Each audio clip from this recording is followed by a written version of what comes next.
పాత పథకాలకే కోత పెడుతున్న కాంగ్రెస్ ప్రభుత్వం కొత్త పథకాలను అమలు చేసేలా లేదని బీఆర్ఎస్ ఎమ్మెల్యే హరీష్ రావు మండిపడ్డారు. వికారాబాద్ జిల్లా కొడంగల్, కోస్గిలో నిర్వహించిన మహబూబ్ నగర్ పార్లమెంటు ఎన్నికల బీఆర్ఎస్ సన్నాహక సమావేశంలో హరీష్ రావు మాట్లాడారు.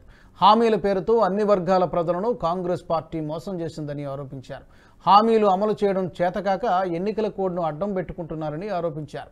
కాంగ్రెస్ మెడలు వంచి హామీలను అమలు చేయాలంటే పార్లమెంటు ఎన్నికల్లో బీఆర్ఎస్ కు ఓటేయాలని కోరారు. తిట్లు మాత్రం చాలా అయినాయి. ఎన్ని రోజులు తిట్లతో కాలం గడుపుతారు రేవంత్ రెడ్డి గారు? తిట్లు కాదు కదా, ప్రజలకు చెప్పిన మాట అమలు చేయి. ఇవాళ బాధ ఏంటంటే కొత్త పథకాల మాట దేవుడెరుగు, ఉన్న పథకాలకు కోతలు పెడుతున్నారు. ఉన్న పథకాలు కేసీఆర్ కిట్టు బంద్ అయింది, న్యూట్రిషన్ కిట్టు బంద్ అయింది, రైతు బంధు పైసలు టైం మీద పట్టలేవు. ఇట్లా అనేక రకమైన కోతలు, కరెంటు కోతలు, రకరకాల కోతలు పెడతా ఉంది ఇవాళ కాంగ్రెస్ ప్రభుత్వం. అందువల్ల మిత్రులారా, నేను మీ అందరినీ కోరేది ఒకటే, బాగా లేట్ అయింది.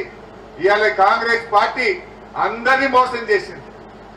రైతులకు మోసం, మహిళలకు మోసం, పేదలకు మోసం, విద్యార్థులకు మోసం, నిరుద్యోగులకు మోసం, ఉద్యోగులకు కూడా మోసం చేసింది.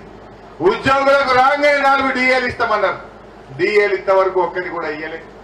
ఉద్యోగస్తులు మొన్న 8,000 మంది మార్చిలో రిటైర్ అయితే ₹1 కూడా రిటైర్మెంట్ బెనిఫిట్లు ఇప్పటిదాకా వాళ్ళకి ఇచ్చినటువంటి పరిస్థితి లేదు. నేను చివరిగా కోరేది ఒకటే, నాకు ఇప్పుడే ఫార్మాసిటీ గురించి రైతులు కాగితం ఇచ్చారు. హకీంపేట, పోలేపల్లి, అదేవిధంగా లగిచెర్ల, ఎన్కపల్లి, ఎర్రన్పల్లి 4 ఊర్లలో వచ్చి దరఖాస్తు ఇచ్చారు. మాకెందుకు ఈ పొల్యూషన్ ఇండస్ట్రీ తెచ్చి మా దగ్గర ఎందుకు పెడుతున్నారు, మా భూములు ఎందుకు గుంజుకుంటున్నారు అని చెప్పి రైతులందరూ వచ్చారు.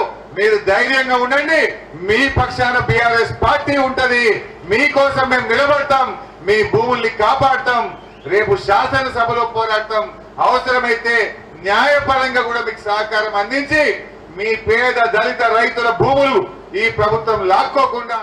ఈ వీడియో మీకు నచ్చినట్టయితే లైక్ చేయండి, 10 మందికి షేర్ చేయండి. అలాగే కామెంట్ల రూపంలో మీ అభిప్రాయాలను మాతో పంచుకోండి. Nationalist hub group of channels ను సబ్స్క్రైబ్ చేసుకుని తెలుగునాట జాతీయవాద జర్నలిజాన్ని ప్రోత్సహించండి. ఈ వీడియో కింద ఉన్న బెల్ ఐకాన్ పై క్లిక్ చేయడం మర్చిపోవద్దు.